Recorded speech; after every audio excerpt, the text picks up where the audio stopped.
সাবেক প্রধানমন্ত্রী শেখ হাসিনা ও সাবেক 2 মন্ত্রীসহ 7 জনের বিরুদ্ধে হত্যা মামলা দায়ের করা হয়েছে। সরকার পতনের 7 দিন পর শেখ হাসিনার বিরুদ্ধে হত্যা মামলা করা হয়েছে। এবার গুমের অভিযোগে সাবেক প্রধানমন্ত্রী শেখ হাসিনা সহ 26 জনের বিরুদ্ধে মামলা হয়েছে। জুলাই গণহত্যার বিচার আন্তর্জাতিক অপরাধ ট্রাইব্যুনালে নেওয়ার সিদ্ধান্ত নিয়েছে সরকার। তদন্ত হবে জাতিসংঘের তত্ত্বাবধানে। সচিবালয়ে এই তথ্য জানিয়েছেন আইন উপদেষ্টা ডক্টর আসিফ নজরুল। ভারতে পালিয়ে যাওয়া শেখ হাসিনার বিরুদ্ধে গ্রেফতারি পরোয়ানা জারি করেছে আন্তর্জাতিক অপরাধ আদালত আইসিসি। এক বিবৃতিতে এই তথ্য জানায় হেগ ভিত্তিক এই আদালত। মানবতা বিরোধী অপরাধের মামলায় শেখ হাসিনার বিরুদ্ধে ফাঁসির রায় দিয়েছে আন্তর্জাতিক অপরাধ ট্রাইব্যুনাল। সকালে বিজয়পতি শাহিনুর ইসলামের নেতৃত্বে 3 সদস্যের বিশেষ ট্রাইব্যুনাল এই রায় দেন। জুলাই গণহত্যার কারণে আন্তর্জাতিক অপরাধ আদালতে হাসিনার বিচারের আয়োজন।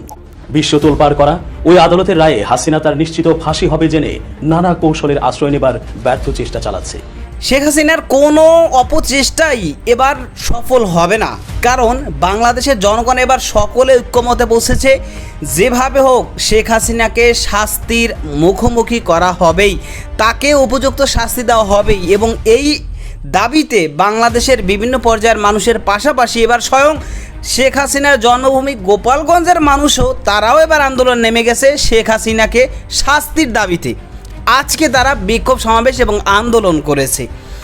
আর সে যেই পরিমাণ গণহত্যা চালিয়েছে, তার এমপি মন্ত্রী সহ তারা যেইভাবে মানুষকে নির্মমভাবে হত্যা করেছে, টর্চার করেছে, তো তাদের অবশ্যই উপযুক্ত শাস্তি পাওয়াটা এটা সময়ের দাবি হয়ে দাঁড়িয়েছে।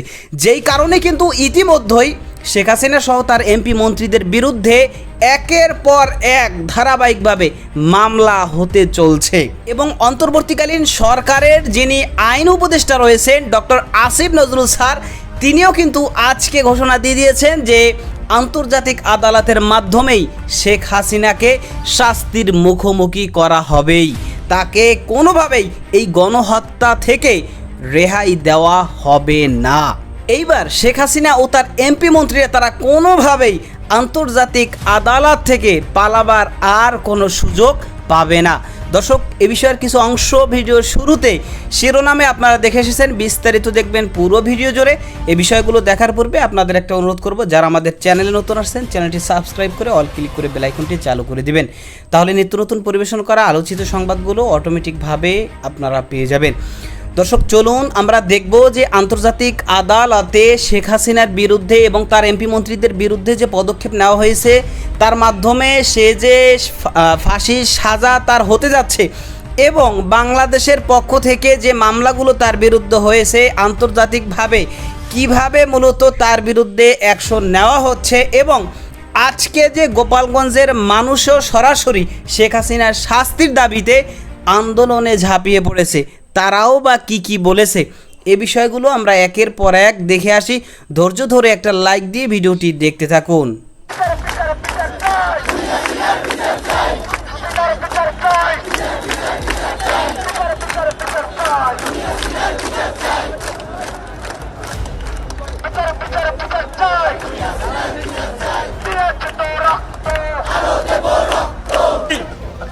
গত 5 তারিখে রাহু মুক্ত হয়েছে। কলঙ্কের ছায়া বাংলাদেশকে আবরণ করে রেখেছিল, আজ কলঙ্ক মুক্ত হয়েছে। মানুষের দম বন্ধ হয়ে গিয়েছিল, মানুষের কথা বন্ধ হয়ে গিয়েছিল। আজকে মানুষ কথা বলতে পারছে, বুক ভরে নিঃশ্বাস নিতে পারছে। বিশেষ করে আমার গোপালগঞ্জের বিএনপি এবং অঙ্গ সংগঠনের যে নেতাকর্মীরা আছেন, তারা যে দুঃসহ যন্ত্রণা ছিলেন সেটা আমরা সকলেই ভালো জানি। আজকে সে দুঃসহ যন্ত্রণার মধ্যেও যখন কেন্দ্রীয় থেকে যখন যে প্রোগ্রাম দিয়েছে, খালেদা জিয়া মুক্ত, আজকে আর যেই খালেদা জিয়াকে যে মিথ্যা মামলায় জেল দিয়ে অন্তর্গত ছিল, আজকে সে কাপুরুষের মতো, চোরের মতো দেশ থেকে পালিয়ে গিয়েছে। শুধু সেই পালিয়ে যায় নাই, তার সাঙ্গপাঙ্গ মন্ত্রী এমপি যত আছে আপনারা দেখছেন পঙ্গপালের মতো ধরা পড়ছে। কেউ বুড়িগঙ্গা ধরা পড়তেছে, কেউ কালীগঞ্জে ধরা পড়ছে, কেউ সীমান্ত এলাকা ধরা পড়ছে। সাবেক প্রধানমন্ত্রী শেখ হাসিনা ও সাবেক 2 মন্ত্রীসহ 7 জনের বিরুদ্ধে হত্যা মামলা দায়ের করা হয়েছে। আজ ঢাকার চিফ মেট্রোপলিটন ম্যাজিস্ট্রেট আদালতে মামলার শুনানি অনুষ্ঠিত হয়। মেট্রোপলিটন ম্যাজিস্ট্রেট রাজেশ চৌধুরীর আদালতে এর শুনানি হয়েছে। আদালত সূত্রে জানা গেছে, সাবেক প্রধানমন্ত্রী ছাড়াও সাবেক সেতুমন্ত্রী ও আওয়ামী লীগের সাধারণ সম্পাদক ওবায়দুল কাদের, সাবেক স্বরাষ্ট্রমন্ত্রী আসাদুজ্জামান খান কামাল, পুলিশের সাবেক মহাপরিদর্শক চৌধুরী আব্দুল্লাহ আল মামুন, যুগ্ম কমিশনার বিপ্লব কুমার সরকার, অতিরিক্ত কমিশনার হারুনুর রশিদ ও ডিএমপি কমিশনার হাবিবুর রহমানকে আসামি করা হয়েছে। এছাড়া অজ্ঞাতনামা পুলিশ কর্মকর্তা ও সদস্য এবং তৎকালীন সরকারের ঊর্ধ্বতন কর্মকর্তাদের অজ্ঞাতনামা হিসেবে মামলায় আসামি করা হয়েছে।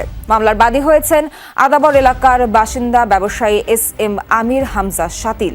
তিনি একজন সচেতন নাগরিক হিসেবে নিরীহ নাগরিক হত্যার বিচার চেয়ে এই মামলা করেছেন। এবার গুমের অভিযোগে সাবেক প্রধানমন্ত্রী শেখ হাসিনা সহ 26 জনের বিরুদ্ধে মামলা হয়েছে। উত্তরা পশ্চিম থানায় করা অভিযোগটি মামলা হিসেবে গ্রহণের নির্দেশ দিয়েছেন ঢাকার CMM আদালত। যেখানে বলা হয়েছে, সুপ্রিম কোর্টের আইনজীবী মামলার বাদী সোহেল রানা ও তার এক বন্ধুকে 2015 সালে র্যাবের পোশাকে অপহরণের পর নির্যাতন করা হয়। 6 মাস পর রাজশাহী থেকে উদ্ধার হন তারা। এই অপহরণ, গুম এবং হত্যা চেষ্টার হুকুমদাতা হিসেবে শেখ হাসিনা সহ অন্যদের বিরুদ্ধে অভিযোগ আনা হয়। অন্য আসামিরা হচ্ছেন সাবেক স্বরাষ্ট্রমন্ত্রী আসাদুজ্জামান খান কামাল, সাবেক আইনমন্ত্রী আনিসুল হক, সাবেক IGP শহীদুল হক ও সাবেক র্যাব DG বেনজির আহমেদ। এদিকে শেখ হাসিনা সহ 24 জনের বিরুদ্ধে আলাদা একটি মামলা কাফরুল থানাকে ছাড় হিসেবে নেয়ার নির্দেশ দেওয়া হয়েছে। মোহাম্মদপুরে মুদি দোকানি হত্যায় গতকাল শেখ হাসিনা সহ 7 জনের বিরুদ্ধে মামলা হয়। জুলাই গণহত্যার বিচার আন্তর্জাতিক অপরাধ ট্রাইব্যুনালে নেওয়ার সিদ্ধান্ত নিয়েছে সরকার। তদন্ত হবে জাতিসংঘের তত্ত্বাবধানে। সচিবালয়ে এই তথ্য জানিয়েছেন আইন উপদেষ্টা ডক্টর আসিফ নজরুল। সাংবাদিকদের তিনি বলেন, বিচার হবে রাষ্ট্রের সর্বোচ্চ পর্যায় থেকে গণহত্যার নির্দেশদাতাদেরও। অন্তর্বর্তী সরকারের মেয়াদে যেসব উদ্যোগ অগ্রাধিকার পাবে তা জানাতেই সচিবালয়ে আইন উপদেষ্টার এই সংবাদ সম্মেলন। তিনি জানান, 1 জুলাই থেকে 5 আগস্ট পর্যন্ত ছাত্র জনতার আন্দোলন ঘিরে হত্যাকাণ্ডের বিচার হবে আন্তর্জাতিক অপরাধ ট্রাইব্যুনালে।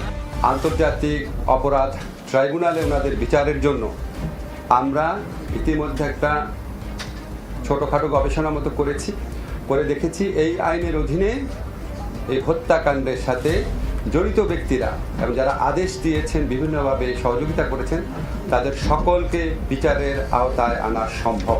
এই ইনভেস্টিগেশনের ক্ষেত্রে এটা আমরা জাতিসংঘের তত্ত্বাবধানে করার চেষ্টা করছি। জাতিসংঘ থেকে আমাদের বারবার সহযোগিতার আশ্বাস দেওয়া হয়েছে। ডক্টর আসিফ নজরুল বলেন, আন্দোলনের সময় ঢাকায় দায়ের হওয়া হয়রানিমূলক মামলা বৃহস্পতিবার আর সারা দেশের মামলাগুলো 31 আগস্টের মধ্যে প্রত্যাহার হবে। আজকে আমরা শেখ হাসিনা সহ তার মন্ত্রিপরিষদের ঊর্ধ্বতন সদস্যবৃন্দ, পুলিশের ঊর্ধ্বতন কর্মকর্তা এবং আওয়ামী লীগ, যুবলীগের কেন্দ্রীয় বেশ কয়েকজন নেতা সহ মোট 24 জনের বিরুদ্ধে একটি হত্যা মামলা দায়ের করেছি।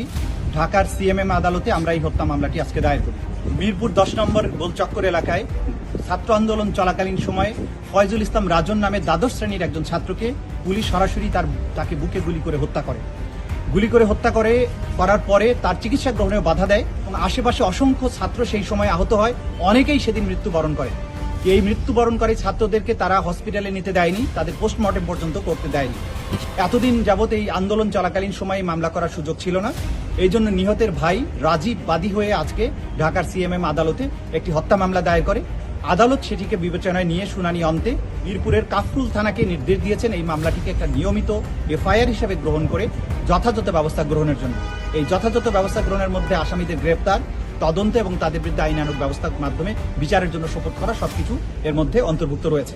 এই মামলা দায়েরের মাধ্যমে একটা নিয়মিত মামলায় আসামি হিসাবে শেখ হাসিনা, ওবায়দুল কাদের, আসাদুজ্জামান খান কামাল, IGP সহ পুলিশের অন্যান্য কর্মকর্তার বিরুদ্ধে এখন আসামি হিসাবে গণ্য হবেন এবং তাদের বিরুদ্ধে যথাযথভাবে তদন্ত এবং গ্রেপ্তার এবং তাদেরকে বিচারের মুখোমুখি করা যাবে। তাদের পরিবারই করেছে। রাজীব হচ্ছে এই নিহতের বড় ভাই। নিহতের বড় ভাই বাদী হয়ে মামলা করেছে। আমরা আইনজীবী হিসাবে এই মামলা পরিচালনা করি। রাজন হচ্ছে ওইখানকার যে ডিগ্রি কলেজ, কি degree college? Dhaka model degree কলেজের দ্বাদশ শ্রেণীর সে ছাত্র ছিল। ইতিমধ্যেই কেবলমাত্র শুরু হয়েছে। শেখ হাসিনা সহ তার যেই সমস্ত MP মন্ত্রীরা এতদিন ধরে বাংলাদেশের মানুষদেরকে চুষে খেয়েছে, যেরকমভাবে বাংলাদেশের মানুষের অর্থ সেরকমভাবে বাংলাদেশের জনগণের রক্ত চুষে চুষে তারা খেয়েছে। তো এখন সবেমাত্র তাদের বিরুদ্ধে মামলা কেবল শুরু হয়েছে, পদক্ষেপ মাত্র শুরু হয়েছে। তো এর অনেক কিছু বাকি রয়েছে, অনেক কিছু বাকি। কারণ এরা যে সমস্ত কার্যকলাপ এতদিন ধরে এই 10-15 বছর ধরে করেছে, সেটা মানে না ভোলার মতো কাজ, এবং তাদেরকে কোনোভাবেই রেহাই না দেওয়ার মতো কাজই মূলত তারা করেছে।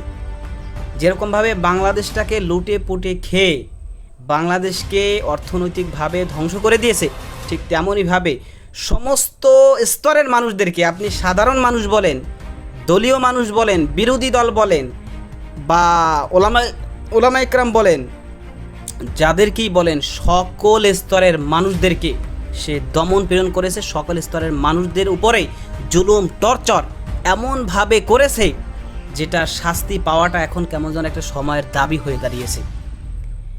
আপনারা দেখেছেন যে নিষ্পাপ যে সমস্ত ওলামা ইকরাম, বাংলাদেশের বিরোধী দল বিএনপি, জামাত, তারা হয়তো বা রাজনৈতিক বিরোধী দল, সচরাচর অধিকাংশ ক্ষেত্রে দেখা যায় যে বিরোধী দলদেরকে কম বেশি হয়রানি হতেই হয়, কম আর বেশি, বাংলাদেশে একটু বেশি। কিন্তু সেখানে মামুনুল হক, রফিকুল ইসলাম মাদানী, সাখাত হোসেন রাজি সহ বাংলাদেশের অন্যতম যে সমস্ত ওলামা ইকরাম কারাবন্দী হয়েছেন, বছরের পর বছর তারা কারাবন্দী রয়েছেন, এবং তাদেরকে সন্ত্রাসীভাবে হাত করা পরাইছে, পায়ে শিকল পরাইছে, মাথা হেলমেট পরাইছে, এমনভাবে উপস্থাপন করছে সারা বিশ্বের কাছে কেমন যেন এটা বাংলাদেশের একটা মোস্ট ওয়ান্টেড ক্রিমিনাল, এরকমভাবে কিন্তু এতদিন উপস্থাপন করেছিল। তো সে কারণে এখন বাংলাদেশের জনগণ তো জানে যে এই যাদের কীভাবে উপস্থাপন করেছে, তাদেরকে এইভাবে উপস্থাপন করার অন্যতম কারণ কি, যে পশ্চিমাদের কাছে একটু স্থান পাবে। যারা এখন বর্তমানে বলতেছেন যে এই সরকার পুরো দেশটাকে পশ্চিমাদের কাছে দিয়ে দেবে, আমেরিকার কাছে দিয়ে দেবে, আগে যে সরকার ছিল সেও সর্বদাই চেষ্টা করছে আমেরিকার সাথে, পশ্চিমাদের সাথে সুসম্পর্ক রাখার জন্য। কিন্তু যখন দেখছে যে না, তারা তো মানবতার পক্ষে কথা বলে, মানবতা বিরোধী কিছু করলেই তারা বিপক্ষে যায়, তো এই কারণে কিন্তু তাদের সাথে মূলত দ্বন্দ্বটা। আর না হয় ভারতের থেকেও কম খাতির হতো না পশ্চিমাদের সাথে। সুতরাং তো বাংলাদেশের জনগণ মোটামুটি বুঝেছে যে এগুলো কী কারণে করেছে, এবং সেই কারণেই এখন বাংলাদেশের জনগণ এটাই চায় যে যারা এতদিন এই নাটকগুলো করেছে, এই নাটকগুলো যারা করেছে, মিথ্যা অভিনয়গুলো করেছে, তাদেরকে এখন সেই অভিনয়ের কাষ্ঠে দাঁড় করিয়ে তাদেরকে সন্ত্রাসীর চূড়ান্ত তালিকায় তাদের নাম যুক্ত করে তাদেরকে উপযুক্ত শাস্তি প্রদান করা হবে। এবং এটা যদি হয় তাহলে গোটা বিশ্বে একটা নজির হয়ে থাকবে, গোটা বিশ্বে একটা উপমা হয়ে থাকবে যে স্বৈরাচার তুমি যতই জনগণের অর্থ, রক্ত চুষে চুষে খাও না কেন, তোমাকে একদিন না একদিন বিচারের কাঠগড়ায় দাঁড়াতেই হবেই। যেরকমভাবে বর্তমানে আমরা দেখতেছি যে সাবেক যেই এমপি মন্ত্রীরা, ইতিমধ্যেই আইনমন্ত্রী আনিসুল হক, শয়তানের 1 নম্বরের মধ্যে ও একটা আনিসুল হক, এরপরে দরবেশ বাবা, শেখ হাসিনার উপদেষ্টা, এই দরবেশ আর আনিসুল হক একসাথে ধরা পড়ছে। ঘটনা একটা খুব শুনে আরও বেশি ভালো লাগলো যে আনিসুল হককে যখন গ্রেফতার করা হয়েছে, দরবেশ বাবা তো তার দাড়ি পুরো কাটে ফেলছে, এখন দরবেশকে কেউ চিনতেই পারতেছে না। এখন আনিসুল হক সে নিজেই কোস্টগার্ডদের বলতেছেন, যারা গ্রেফতার করছে, যে এই হচ্ছে দরবেশ খ্যাত সেই কী যেন নাম মনে আসতেছে না, যাই হোক, যে এই হচ্ছে সেই দরবেশ শেখ হাসিনার উপদেষ্টা, একেও গ্রেফতার করেন, পরে তারা গিয়ে তাকেও গ্রেফতার করছে। তো বুঝেন তাদের মধ্যে কেমন অটুট সম্পর্ক, যে দরবেশকে ছাড়া সে কীভাবে কোনোভাবেই বিচ্ছেদ হতে চাচ্ছে না, সে দরবেশকে নিয়েই একসাথে থাকবে। তো সেই কারণেই কিন্তু দরবেশকে ধরিয়ে দিয়েছে। তো যাই হোক, ইতিমধ্যেই আরও বেশ এমপি মন্ত্রী তারা গ্রেপ্তার হচ্ছে, এবং পুলিশের ঊর্ধ্বতন কর্মকর্তারাও কিন্তু গ্রেপ্তার হচ্ছে। কারণ তারা এতদিন যেই সমস্ত অন্যায় অপকর্ম যা এতদিন করেছে, তো তার বিচার হিসাবে একটু কিছু দৃষ্টান্তমূলক কিছু বিচার বাংলাদেশেই তাদের হওয়া উচিত। তাহলে মোটামুটি সামনে ভবিষ্যতে সকলেই, বাংলাদেশের জনগণ বিশেষ করে, এর থেকে শিক্ষা গ্রহণ করবে, এরকম ধরনের অন্যায় অপকর্ম করার দুঃসাহস আর কখনো করবে না। তো যাই হোক দর্শক, ইতিমধ্যেই আজকে গোপালগঞ্জের যারা আওয়ামী লীগ বিরোধী বা মানে শেখ হাসিনার বিচার যারা চায় তারা অলরেডি রাজপথে নেমেছে, তারা আজকে বিক্ষোভ সমাবেশ করেছে, আন্দোলন করেছে এবং তারা শেখ হাসিনা সহ এমপি মন্ত্রী সকলের তারা বিচার দাবি করতেছে। ইতিমধ্যেই আপনারা দেখেছেন যে শেখ হাসিনার এলাকার মানুষ, গোপালগঞ্জের মানুষ বিভিন্নভাবে কিন্তু তারা শেখ হাসিনাকে দেশে ফিরিয়ে আনার ব্যাপারে প্রতিশ্রুতি দেওয়া, আন্দোলন করা, বিক্ষোভ সমাবেশের নামে এগুলো শুরু করেছিল। এখন তার বিচারের দাবিতেও আন্দোলন শুরু হয়েছে। তো সবাই চায় যে শেখ হাসিনা দেশে আসুক, কিন্তু দেশে আসার পরে তার কি হবে তা তো বুঝতেই পারতেছেন, কারণ মামলা কেবল শুরু হয়েছে। খালেদা জিয়া বা আগে যারা ছিল দেশ চালাইছে তাদের বিরুদ্ধে, শেখ হাসিনার বিরুদ্ধে যতটা অভিযোগ বা মানে সে যতটা অন্যায় অপকর্ম করছে, ইতিপূর্বে এতটা জনগণকে খেপাই তোলে নাই কোনো রাষ্ট্রপ্রধানই বা কোনো দলই, এত শত শত মানুষকে গণহত্যা চালায় না।